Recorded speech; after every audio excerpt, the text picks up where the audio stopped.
समस्या बेहद गंभीर है। हो सकता है आप आज के भारत पर गर्व ना कर पाएं, लेकिन हम विश्वास दिलाते हैं कि आने वाली पीढ़ी कल के भारत पर गर्व जरूर करेगी।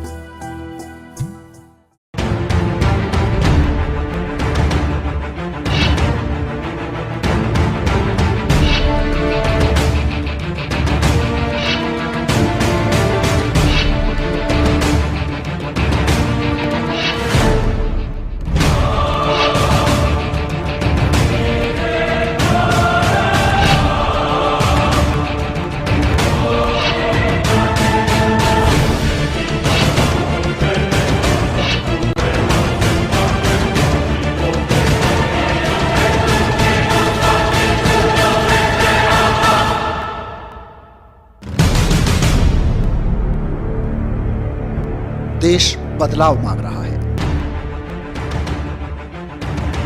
लेकिन कैसा बदलाव? क्या बदलाव चाहता है आम आदमी?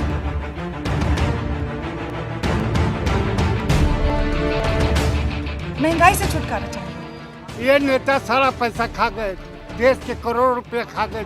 करप्शन से छुटकारा चाहिए, पूरे देश को खा रखा है दीमक की तरह। हमारे देश के आज ये पैसा रहता तो आज मेरे देश में स्वास्थ्य और शिक्षा गरीबी सब दूर हो जाता। हमें चाहिए सरकारी स्कूल जहाँ पे हमारे बच्चों को सस्ती और अच्छी शिक्षा मिल सके।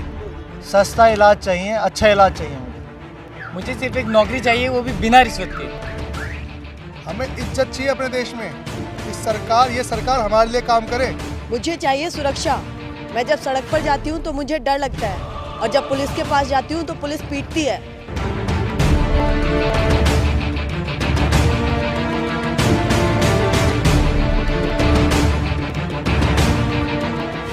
आम आदमी लोकतंत्र चाहता है, एक ऐसी व्यवस्था चाहता है जो उसकी मालिक बनकर ना बैठे, बल्कि उसके जीने में, उसके सपनों को पूरा करने में मददगार हो सके।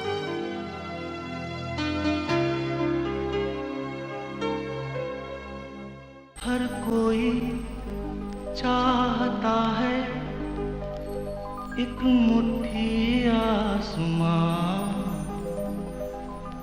हर कोई ढूंढता है एक मुट्ठी आसमां, जो सीने से लगा ले हो ऐसा एक जहां। हर कोई चाहता है एक मुट्ठी आसमां। आम आदमी लोकतंत्र चाहता है। हर आदमी चाहता है कि लोकतंत्र में उसकी हैसियत 5 साल में महज एक बार वोट डालने वाली ना रहे। सरकारी दफ्तर में, स्कूल, अस्पताल, पुलिस, नगर निगम, पंचायत, इन सब में उसकी आवाज सुनी जाए। आम आदमी चाहता है कि देश के जल, जंगल, जमीन, खनिज, ये सब संसाधन हमारे और आने वाली पीढ़ियों के लिए बचे रहें। सरकार इनकी मालिक बनकर इन्हें खुलेआम लुटाए ना। आज संसद और सत्ता में बैठे लोगों में कोई एक नेता या एक पार्टी भी ऐसी नहीं दिखती जो आम आदमी की इन जरूरतों को पूरा करने की इच्छा भी रखती हो। और इतना ही नहीं, सत्ता में बैठे हुए लोगों का अहंकार इतना ज्यादा है कि आम आदमी की जरूरत पूरी करना तो दूर, ये उसकी बात सुनने के लिए उससे मिलने तक को तैयार नहीं है।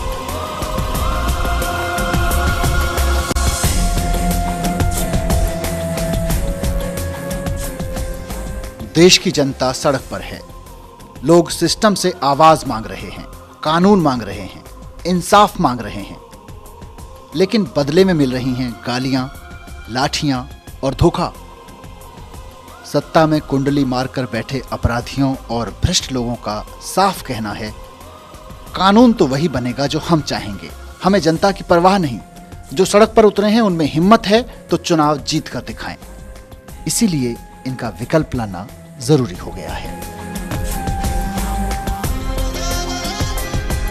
पिछले 1.5 साल से, 2 साल से ये सारे नेता, सारी पार्टियों के नेता चिल्ला चिल्ला के कह रहे हैं, लोकपाल बिल पास कराना है तो चुनाव लड़के दिखाओ, लोकपाल बिल पास कराना है तो संसद में आके पास कर लो।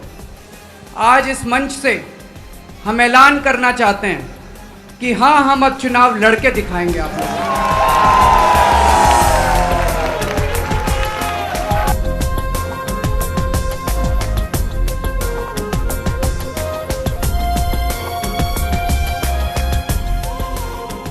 आम आदमी की पार्टी बन गई है।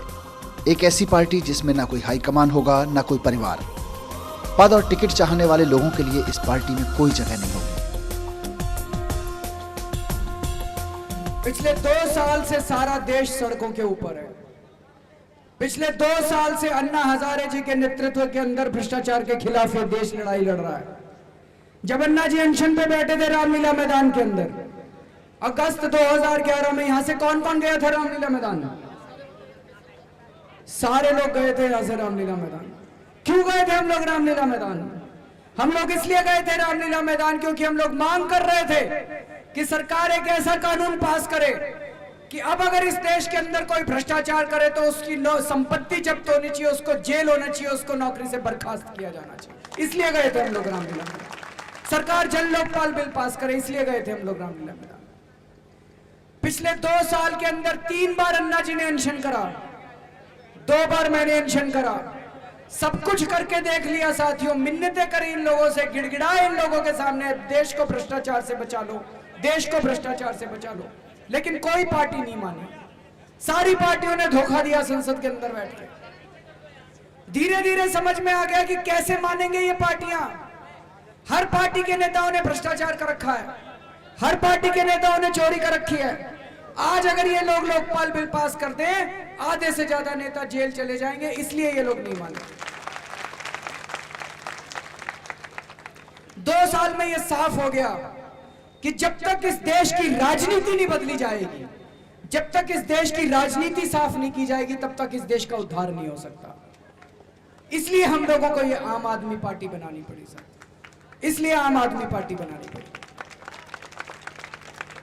2 साल तक हम लोग गिड़गिड़ाते रहे इनके सामने, लोकपाल बना दो, लोकपाल बना दो। दिग्विजय सिंह खड़े होके कहता था, अरे लोकपाल चाहिए तो खुद चुनाव लड़ो और संसद में आ जाओ, खुद चुनाव लड़ो और संसद में आ जाओ। हम लोग कहते थे जी हमको चुनाव नहीं लड़ने, हमें चुनाव लड़ने का शौक नहीं है, हम नहीं लड़ना चाहते चुनाव, आपको चुन के भेजा है हम लोगों ने, आप लोकपाल बनाओ। ये सारी पार्टी वाले हमारा मजाक उड़ाते थे, चुनौती देते कि चुनाव लड़ो और खुद आके लोकपाल बना लो। आज हम ऐलान करते हैं कि आने वाले नवंबर के महीने में दिल्ली विधानसभा में हम चुनाव लड़ेंगे, चुनाव जीतेंगे और खुद जाके अपना लोकपाल बिल बनाएंगे। यहाँ जो आप हजारों लोग आए हैं, ये कोई गिन रहा है कि 10,000 है, कोई कह रहा है कि 5,000 है। ये 10-5 हजार नहीं है, ये लाखों हैं, क्योंकि ये आए हुए लोग हैं, ये लाए हुए लोग नहीं है किसी रैली में, ये किसी थैली के सहारे नहीं आए हैं। और दिल्ली देख रही है, दिल्ली एक तूफान के मुहाने पर खड़ी है, एक नीचे नीचे अंडर करंट चल रहा है। मैंने आज से 4 दिन पहले एक ऑटो में मैं कहीं से आते हुए बैठा, मैंने ऑटो वाले से पूछा, वो पहचानता नहीं था। मैंने कहा भाई क्या चल रहा है, मैं तो मध्य प्रदेश से आया हूँ, दिल्ली में किसकी सरकार बनेगी, दिल्ली में क्या लग रहा है? बोले जी इस बार तो झाड़ू वाले जीत जाएंगे। तो मैंने मजाक में पूछा, मैंने कहा झाड़ू वाले तो जीत जाएंगे, पर तुम्हारे ऑटो पे तो पोस्टर नहीं लगा दिखाई दे रहा। बोले जी ऑटो मालिक का है, पोस्टर मेरे दिल में लगा हुआ है, चिंता ना करिएगा।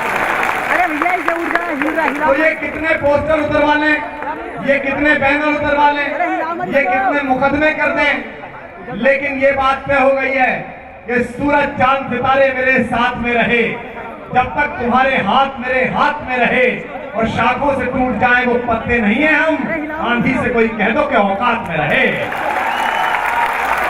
अच्छा जितने लोग यहाँ बैठे हैं, ये गुलाब सिंह हमारे प्रत्याशी हैं, ये सुरेंद्र रैना जी कमांडो हमारा प्रत्याशी है, ये सब हमारे कुछ प्रत्याशी बैठे हुए हैं। इनमें से किसी के पिताजी का नाम जानते हो क्या आप? अरविंद केजरीवाल के पिताजी का नाम जानते हो क्या? मेरे पिताजी का नाम जानते हो क्या? एक अजीब राजनीति है। आप जम्मू कश्मीर से चलिए, शेख अब्दुल्ला, उनके लड़के शेख अब्दुल्ला के लड़के फारूक अब्दुल्ला, उनके लड़के उमर अब्दुल्ला, फिर पंजाब में आ जाइए प्रकाश सिंह बादल, उनका लड़का सुखबीर बादल, उसकी पत्नी श्रीमती बादल। आप हरियाणा में आ जाइए चौधरी देवीलाल, चौधरी ओम प्रकाश चौटाला, अभय चौटाला, अजय चौटाला। दिल्ली में आ जाइए उमाशंकर दीक्षित, नेहरू की मिनिस्ट्री में कैबिनेट मिनिस्टर थे, उनकी बहू शीला दीक्षित, उनका लड़का संदीप दीक्षित। अबे प्राइवेट लिमिटेड कंपनी खोल रखी है कि देश चला रखा है। इसलिए हिंदुस्तान के इतिहास में पहली बार एक पॉलिटिकल पार्टी ने कहा कि हम अपने एक कार्यकर्ता को लेंगे एक परिवार से, हम केवल एक व्यक्ति को अपनी एग्जीक्यूटिव में लेंगे। आप सब जानते हैं 2 पिता पुत्र ने इस आंदोलन में अपना दिन रात लगाया। एक तो 80 वर्षीय शांति भूषण जी ने और एक उनके बेटे प्रशांत भूषण जो 2G का मुकदमा लड़ते हैं, जो हिंदुस्तान के कोयले का मुकदमा लड़ते हैं। लेकिन पार्टी बनी तो उन दोनों से पूछा गया कि आप में से किसे रहना है, और शांति भूषण जी ने कहा मैं तो 77 में मुकदमा लड़ाकर इंदिरा गांधी को हरा चुका, अब ये दूसरे गांधी आए फर्जी, इन्हें लड़ाने के लिए प्रशांत भूषण आपके साथ जाएगा। ये पहली बात पार्टी में। सबसे पहले आप सभी को मेरा नमस्कार। मैं घुमरगढ़ा गांव से गुलाब सिंह आपके बीच में आम आदमी पार्टी के प्रत्याशी के रूप में खड़ा हूं, लेकिन कहना चाहता हूं क्योंकि आज आपकी शक्ति को देखकर दिल में एक ख्याल आया है कि भाजपा वालों, कांग्रेस वालों, क्यों टिकट के चक्कर में घूम रहे हो? एक बार आके देखो, तुम्हारी जमानत जब्त हुई पड़ी है, आकर तो देखो एक बार इस गली में दोस्तों। अपने आप को पहचानिए। सब युवाओं के लिए एक ही पंक्ति कहता हूं कि हम बदलते हैं तो निजाम बदल जाते हैं, सारे मंजर सारे अंजाम बदल जाते हैं। कौन कहता है कि भगत सिंह पैदा नहीं होते? पैदा तो होते हैं, बस नाम बदल जाते हैं, बस नाम बदल जाते हैं। दोस्तों, शर्तें लिखी अरविंद जी ने, मुझसे लिखवाई मैंने दी।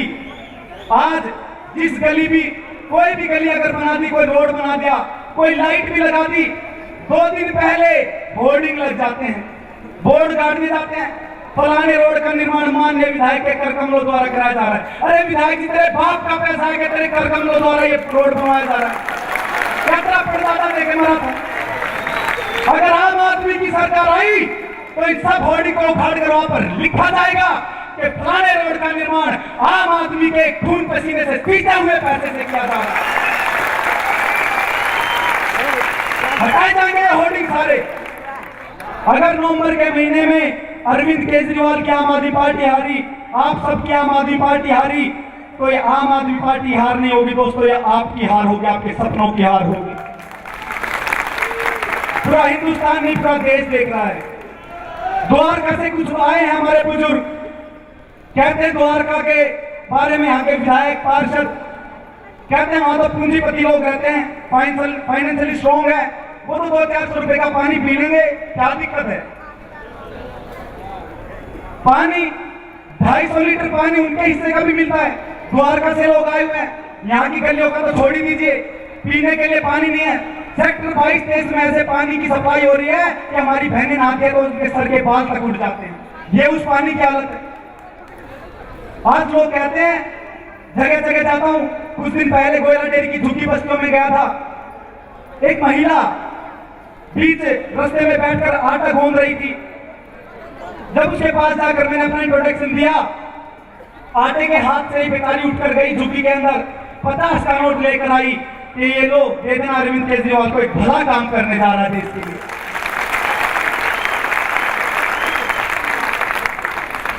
घर घर जा रहे हैं, लोगों से पैसा मांग रहे हैं, हमारे कार्यकर्ता आपके बीच में आते हैं, एक एक बूथ के ऊपर हम घर घर जा रहे हैं, लोगों से साफ कह रहे हैं कि हमें चुनाव लड़ना, हमें पैसे दीजिए, क्योंकि मुझे पूरा यकीन है कि जब आपके पैसों से चुनाव लड़ा जाएगा तो एक सुंदर भारत का निर्माण होगा दोस्तों, एक सुंदर भारत का निर्माण होगा। ये सारी पार्टियां अंबानी और अडानी के पैसों से चुनाव लड़ती हैं। सत्ता में आकर बिजली के दाम बढ़ाकर, पानी के दाम बढ़ाकर, स्कूल की फीस बढ़ाकर, हॉस्पिटल का इलाज बढ़ाकर आम आदमी का शोषण करते हैं दोस्तों। इसलिए आपसे निवेदन करता हूं, जिस भी भाई से तन मन और धन से जो भी कुछ हो सके इस देश से मैं अर्पण कर दो दोस्तों। ये आजादी की दूसरी लड़ाई है, एक एक सिपाही यहां पर खड़ा है। आज अगर आप चूक गए, तो जितने भी साथी खड़े हैं, शायद 15 साल 10 साल बाद आपका बच्चा मासूमियत के साथ आपकी उंगली पकड़कर पूछेगा कि जब अरविंद केजरीवाल देश में आजादी की दूसरी लड़ाई लड़ रहा था तो आप कहां थे? आपके पास कोई जवाब नहीं होगा। और मेरी बात को नेता क्या भाषण समझकर मत सुना दोस्तों। हमारे देश में बड़ी दिक्कत है, ये बड़ी विडंबना के लोग सुनकर घर जाकर भूल जाते हैं, ऐसा मत करना।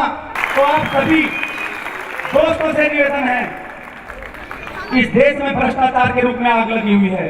अपने बच्चों का भविष्य बचा लीजिए, अपनी दिल्ली को बचा लीजिए, अपने देश को बचा लीजिए। इन्हीं शब्दों के साथ में आप सभी से दोबारा से कहता हूँ बहुत बहुत शुक्रिया आपका, इतनी भारी संख्या में आप लोग आए।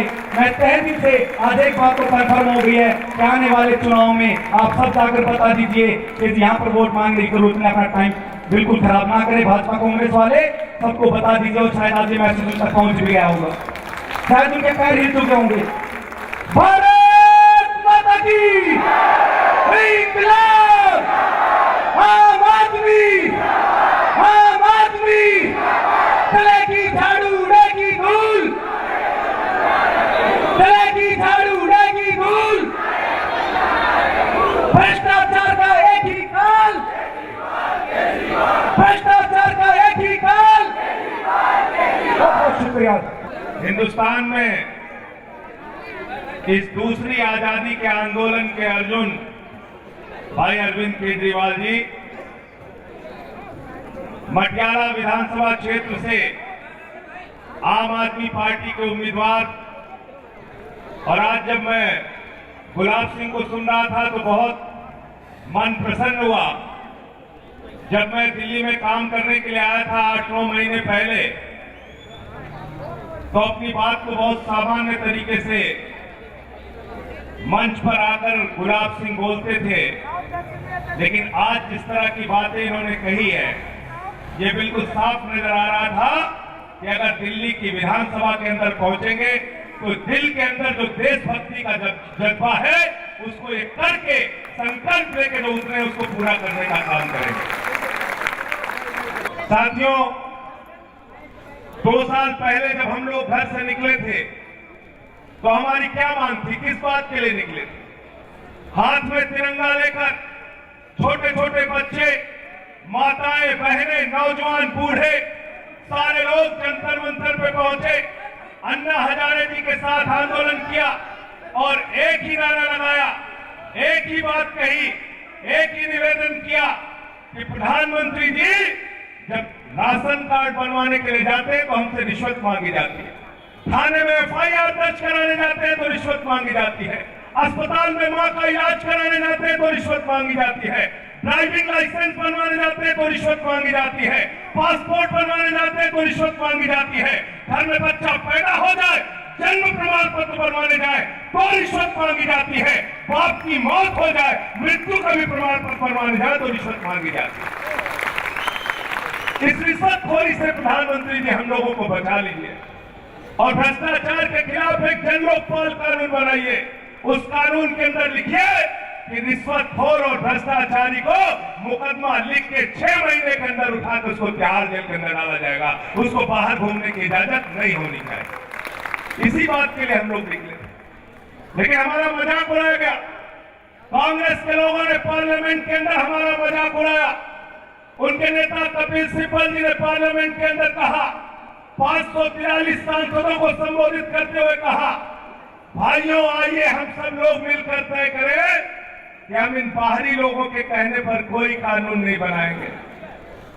ये नौजवान, ये माताएं, बहनें, ये देश के 121 करोड़ लोग, कपिल सिब्बल जी कहते हैं कि आप बाहरी लोग हो। मैं कहना चाहता हूं कपिल सिब्बल जी, ये मुल्क अगर आजाद हुआ है तो शहीद आजम भगत सिंह की कुर्बानी से आजाद हुआ, सुखदेव की कुर्बानी से आजाद हुआ, राजगुरु की कुर्बानी से आजाद हुआ, अशफाकुल्लाह की कुर्बानी से आजाद हुआ, और 16 साल के खुदीराम बोस ने जब फांसी के फंदे को चूमा तभी मुल्क आजाद हुआ। किसी कपिल सिब्बल और सोनिया गांधी के परिवार की कुर्बानी से आजाद नहीं हुआ। अब हमको बाहरी लोग कहते हो, अब हमसे कहते हो कि हम बाहरी लोग हैं। इस बार चुनाव के मौके पर वोट मांगने के लिए आ जाना, आपको इस देश की जनता बाहर का रास्ता दिखा देगी, झाड़ू लगा देगी, कांग्रेस को उसकी औकात बता देगी। ये चुनाव के अंदर होने वाला है। हम लोग जाते थे प्रधानमंत्री जी के घर पे, लाठियां मारी जाती थी, 144 लगा दिया गया। सोनिया गांधी के घर पे 144 लगा दिया गया, गृह मंत्री के घर पे 144 लगा दिया गया, लाठियां चलाई गई, जेल भेजा गया, वाटर कैनन का इस्तेमाल किया गया। मैं मटियाला के लोगों आपसे कहने के लिए आया हूं कि चुनाव के दिन जब आपसे वोट मांगने के लिए आए तो इनसे कहना हमारे घर के आगे 144 लगी है, यहां से कांग्रेस भाजपा के लोगों वापस।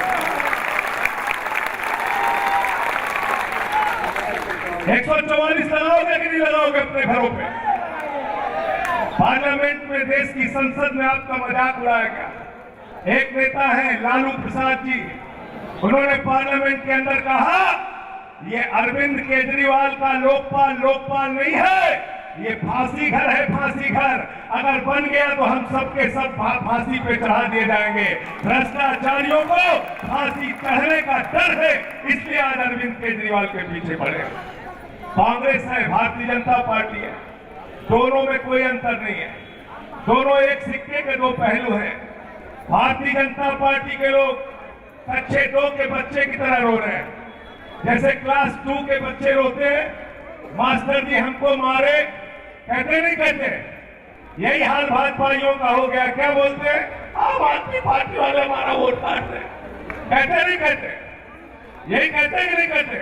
इसका मतलब भारतीय जनता पार्टी के लोग युद्ध के मैदान में उतरने से पहले अपनी हार मान चुके हैं कि उनका वोट कट रहा है, उनको वोट मिलने वाला नहीं है दिल्ली के अंदर। और जो भाजपा के लोग आपसे कहते हैं कि आम आदमी पार्टी के लोग आपका वोट काट रहे हैं, उन भाजपाइयों से पूछना, 15 साल से दिल्ली में आम आदमी पार्टी नहीं थी। तुम अगर 15 साल से दिल्ली में हार रहे हो तो अपने कुकर्मों की वजह से हार रहे हो। कांग्रेस को हराने की तुम्हारी औकात नहीं है। अगर कोई हरा सकता है तो सिर्फ और सिर्फ अरविंद केजरीवाल और आम आदमी पार्टी हरा सकती है। तुम्हारी औकात नहीं है कि कांग्रेस को हरा सकती। और दूसरी बात, कहा जाता है कि ये कांग्रेस से मिले हुए, कहा जाता है कि नहीं कहा जाता है?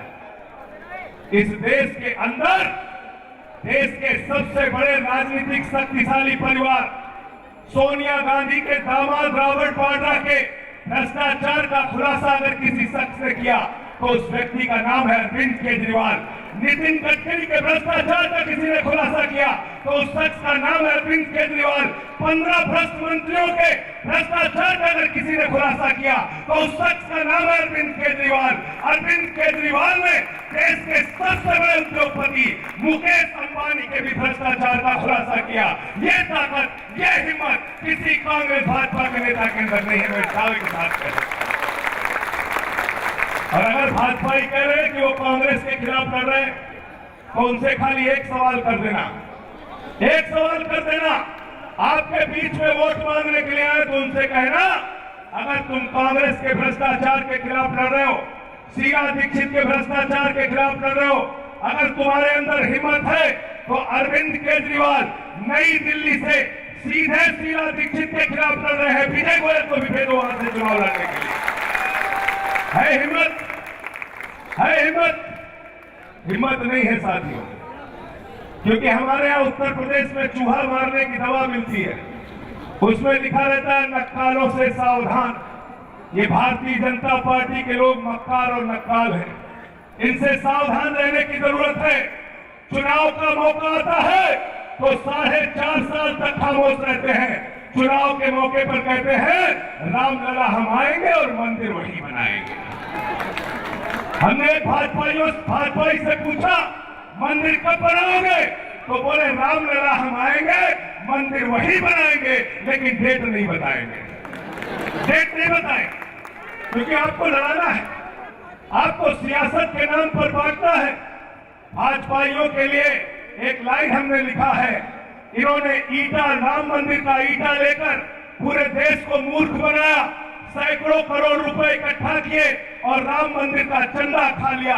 उनके लिए हमने लाइन बनाई है कि सीता मैया दुखी हैं भाजपा के काम से और सारा पैसा खा गए मेरे पति के नाम से। जो भगवान राम के नहीं हुए वो आपके क्या होंगे? जो भगवान राम के नहीं हुए वो आपके क्या होंगे? तो इन भाजपाइयों से सावधान रहना। भ्रष्टाचार की कहानी इनकी भी कम नहीं है। येदियुरप्पा ने 70,000 करोड़ रुपए का आयरन ओर का घोटाला किया कर्नाटक के अंदर, तो वहां पे भाजपा हारी। निशंक जो उत्तराखंड का मुख्यमंत्री था, उसने गंगा के तटों को सौदा किया, उसको बेचने का काम किया, उत्तराखंड के पहाड़ों को नीलाम करने का काम किया, जिसके कारण वहां पे इतनी बड़ी प्राकृतिक आपदा आई, इतने लोग मारे गए। इन भ्रष्टाचारियों को, इन बेईमानों को, इन भारतीय जनता पार्टी के लोगों को इस चुनाव में आपको सबक सिखाना है और पूरी तरीके से इनको हरा के इनके घर भेजना है। ये काम आपको करना है। और दूसरी पार्टी है कांग्रेस पार्टी, उसकी बात क्या की जाए। कांग्रेस के लोग भ्रष्टाचार का कंपटीशन कर रहे हैं, प्रतियोगिता कर रहे हैं भ्रष्टाचार का। कॉमनवेल्थ गेम्स का घोटाला हुआ, 70,000 करोड़ रुपए का घोटाला कलमानी ने किया, शीला दीक्षित ने किया। तो ए राजा ने कहा, अरे कलमानी जी, शीला दीक्षित जी, आपने 70,000 करोड़ का घोटाला किया, मेरा नाम ए राजा है, मैंने 2G में 1,76,000 करोड़ का घोटाला किया। तो हमारे प्रधानमंत्री जी को गुस्सा आ गया, बोले तुम लोग हमारी पार्टी के छोटे छोटे नेता हो, हम देश के सबसे बड़े नेता हैं, देश के प्रधानमंत्री हैं, हमने 1,86,000 करोड़ रुपए का कोयला घोटाला किया। भ्रष्टाचार की प्रतियोगिता कर रहे हैं और शर्म आती है आपके बीच में बताते हुए, शर्म आती है कि इस देश का कानून मंत्री विकलांगों की बैसाखी का भी पैसा खाता है। ऐसे दलालों भ्रष्टाचारियों को आपको सबक सिखाना होगा। जब अरविंद केजरीवाल ने कहा, सलमान खुर्शीद जी, विकलांगों की बैसाखी का हिसाब दे दीजिए, उनके कान के सुनने वाली मशीन का हिसाब दे दीजिए, जो ट्राईसाइकिल का पैसा तुमने खाया उसका हिसाब दे दीजिए, तो सलमान खुर्शीद ने कहा, फर्रुखाबाद आओ, जिंदा बच के नहीं जाओगे। दिल्ली के लोगों, आप सबको याद होगा, हम सारे लोगों ने मिलकर उसके घर में जाकर फर्रुखाबाद में रैली की और वहां से सही सलामत वापस आए और आज भी उसके खिलाफ लड़े। हमको डरा के धमका के हमारी आवाज को रोक नहीं सकते।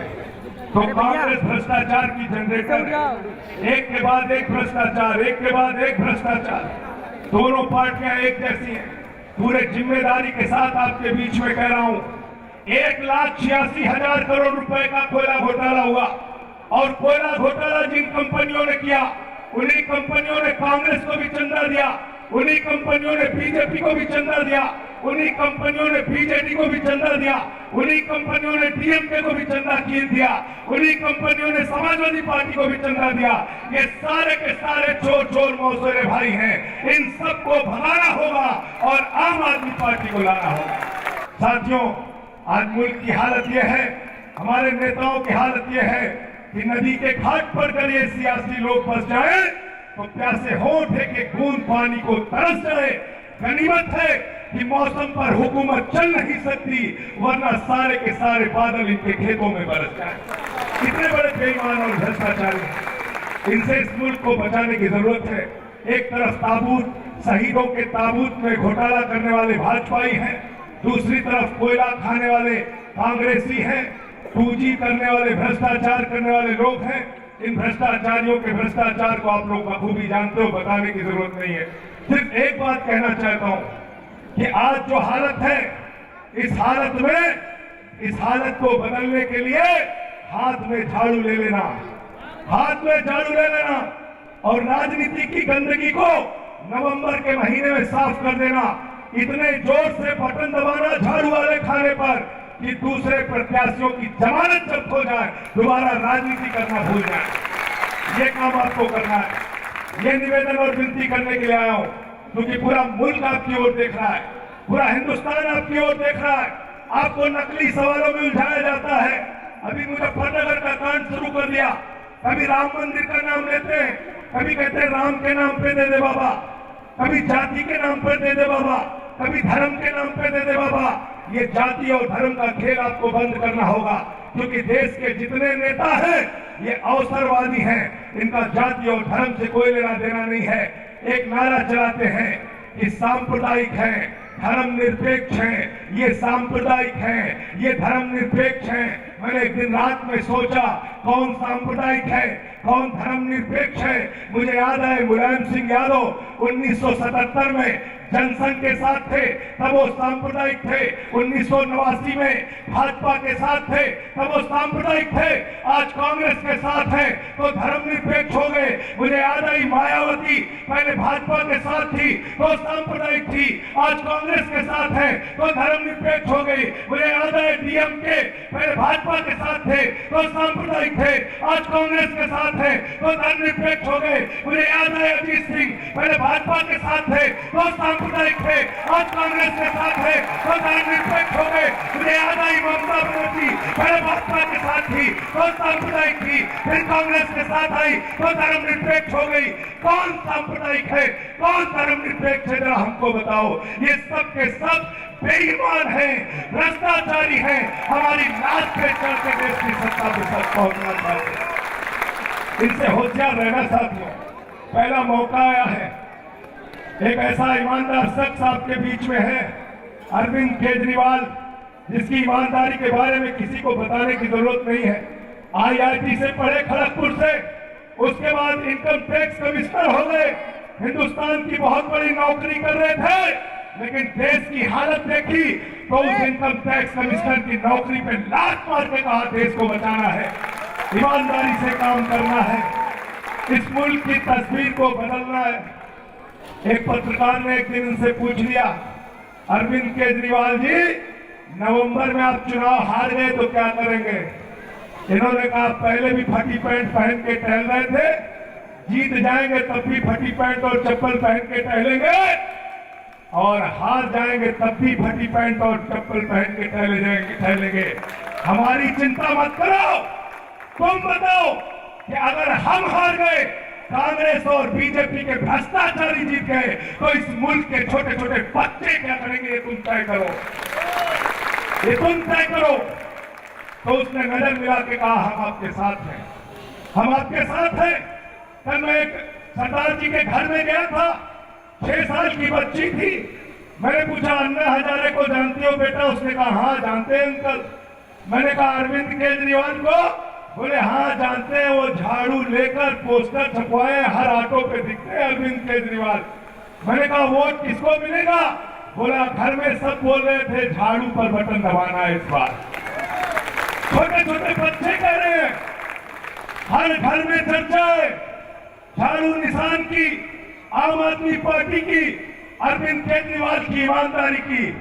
मैं एक बात दावे के साथ कहना चाहता हूं कि अरविंद केजरीवाल वो शख्स है कि जिस दिन मुख्यमंत्री की शपथ लेंगे, उसके बाद दिल्ली में जितना वादा आपसे किया है 15 दिन से लेकर 1 महीने के अंदर उसको पूरा करेंगे।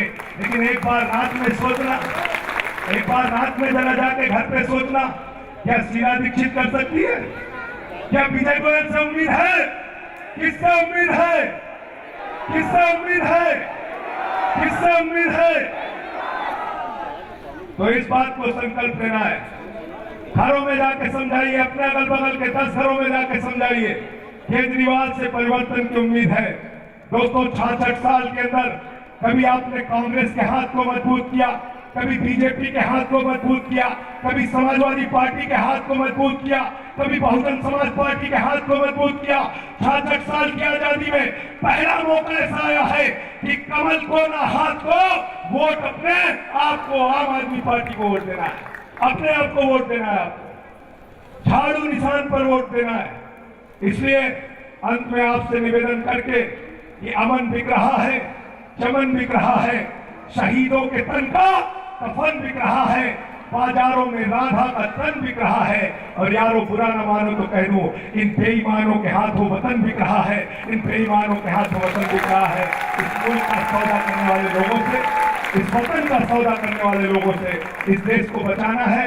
भाई गुलाब सिंह यादव जी हमारे छोटे भाई यहाँ से उम्मीदवार हैं, आम आदमी पार्टी के, घर घर जा रहे हैं, दिन रात मेहनत कर रहे हैं, एक एक परिवार से संपर्क कर रहे हैं, सबसे निवेदन कर रहे हैं, नमस्कार कर रहे हैं, आशीर्वाद ले रहे हैं, और एक ही बात कह रहे हैं, नवंबर में राजनीति की गंदगी पर झाड़ू मिलकर चलाना है। मटियाला का बक्सा जब खुले तो दिल्ली के लोगों को पता चल जाए कि सबसे बड़े अंतर से गुलाब सिंह यादव यहाँ से जीतकर दिल्ली की विधानसभा में पहुंच रहे हैं। ये काम आपको करना है। आप सबका बहुत बहुत आभार। इतनी भारी संख्या में आप लोग यहाँ पर इकट्ठा हुए। बगल में कांग्रेस की रैली चल रही है, उनकी सभा हो रही, पता चल रहा 50 आदमी वहां जुटे हुए, 50 लोग जुटे। ये बता रहे 20 जुटे हैं, 20 जुटे हैं, 20 लोग जुटे हैं मुकेश शर्मा की मीटिंग में। अब तुम पता कर लो कितने कौन जीत रहा है दिल्ली में। दिल्ली में आम आदमी पार्टी की बयान चल रही है, आंधी चल रही है। इन पार्टियों को उड़ा देगी, कांग्रेस भाजपा दोनों को उड़ा देगी आम आदमी पार्टी। बस आपसे इतना निवेदन है कि झाड़ू निशान को याद रखिएगा, हर 10 घर को तैयार कीजिए, अगल बगल के 100 वोट को तैयार कीजिए और आम आदमी पार्टी को भारी मतों से यहाँ जिताइए। इंकलाब, इंकलाब, आम आदमी, आम आदमी। पैसे पे ना दारू पे, पैसे पे ना दारू पे। नवंबर के महीने में आम आदमी पार्टी की सरकार बनेगी। सबसे पहले अनिल अंबानी का और टाटा का ऑडिट करवाएंगे और अगर ऑडिट करवाने से मना करेंगे तो उनका लाइसेंस कैंसिल कर देंगे, दिल्ली से भगा देंगे इनको।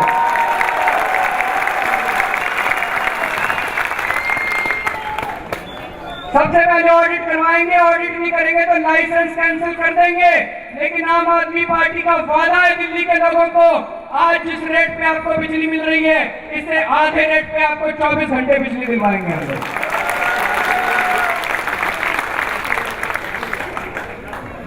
पूरी दिल्ली में इन्होंने होर्डिंग लगा रखा है शीला दीक्षित ने, विकास हुआ, विकास हुआ, विकास हुआ। दिखा है विकास, दिखता है, हमको तो दिखता नहीं जी, पता नहीं शीला दीक्षित को ही दिखता है। उसके घर के सामने ही विकास हुआ, जनता के घर के सामने तो कोई विकास नहीं हुआ। दिल्ली में 40% घरों में 40% लोगों के घरों में पानी नहीं आता। दिल्ली के अंदर 40% लोगों के घरों में पानी नहीं आता। संगम यहाँ पे भी नहीं आता, मेरे को बता रहे आता है यहाँ पे पानी नहीं आता। यहाँ पे टैंकरों से लेना पड़ता है, टैंकरों से लेना। संगम विहार में 15 दिन में 1 घंटे पानी आता है, टैंकरों से खरीदना पड़ता है। संगम विहार में पानी नहीं आता, अम्बेडकर नगर में पानी नहीं आता, देवली में पानी नहीं आता, महरौली में पानी नहीं आता, जनकपुरी में पानी नहीं आता, द्वारका में पानी नहीं आता, चिराग दिल्ली में पानी नहीं आता, आया नगर में पानी नहीं आता। आप बता रहे हो यहां भी पानी नहीं आता है जी। बिल आते हैं, बिल आते हैं पानी में, पूरी दिल्ली की यही कहानी है जी। बिल आते हैं, पानी नहीं आता। हाँ, हर साल लाल किले के ऊपर खड़े होके प्रधानमंत्री जोर जोर से चिल्लाते हैं गांव गांव में पानी पहुंचाएंगे, गांव गांव में पानी पहुंचाएंगे। अरे शर्म कर लो, तुमसे 65 साल में दिल्ली में पानी नहीं पहुंचाएगा, तुम गांव गांव में पानी क्या पहुंचाओगे।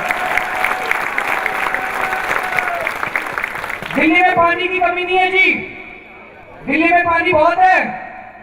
दिल्ली में रोज 84 करोड़ गैलन पानी बनता है, रोज 84 करोड़ गैलन पानी, बहुत होता है 84 करोड़। दिल्ली में 1.5 करोड़ जनसंख्या है।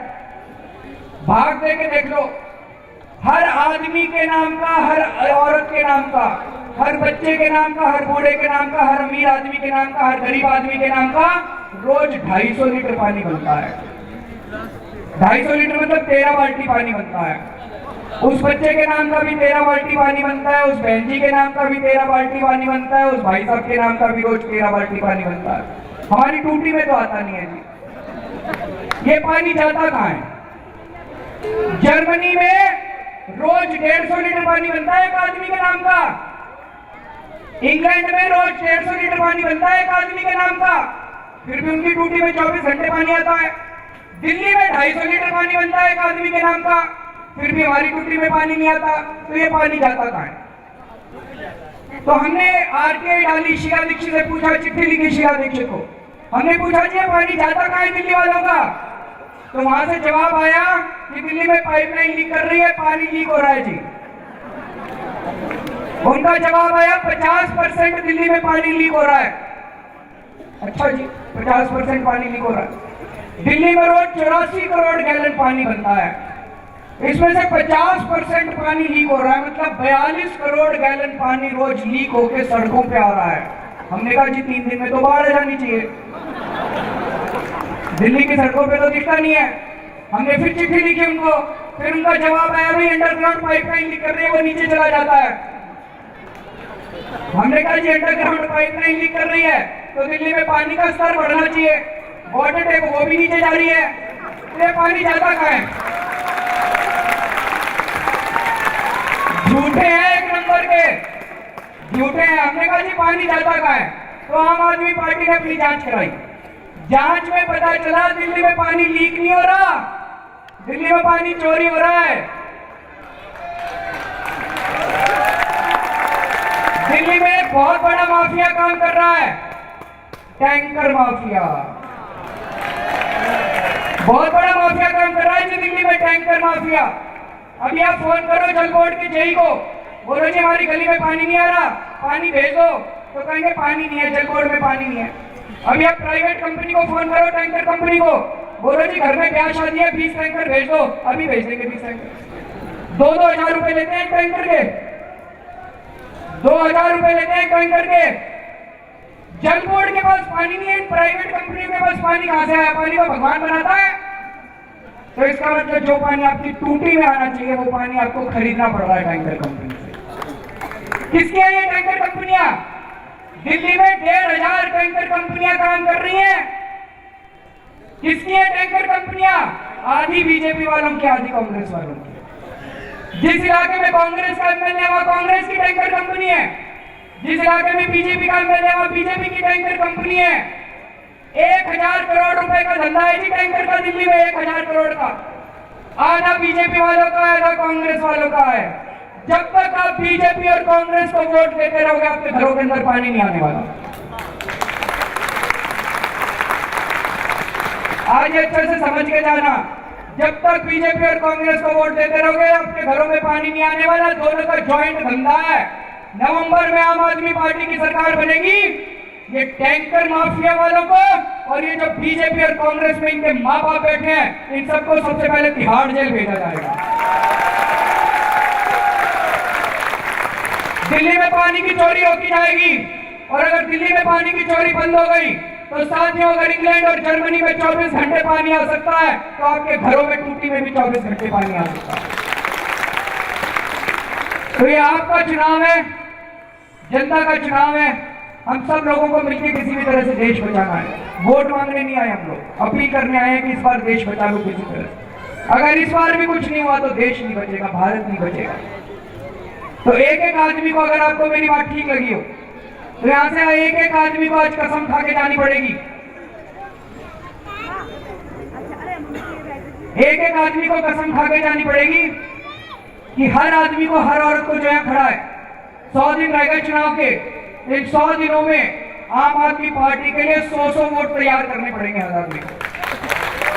अपने रिश्तेदारों से बात करो, दोस्तों से बात करो, अपनी गली में बात करो, लोगों से, जहां दफ्तर में काम करते हो वहां बात करो, दुकान पे जितने ग्राहक आते हैं सबको बोलो, सबको बताओ भाई इस बार झाड़ू पे मोहर लगानी है। फोन कर करके बताओ सब लोगों को कि इस बार झाड़ू पे मोहर लगानी है।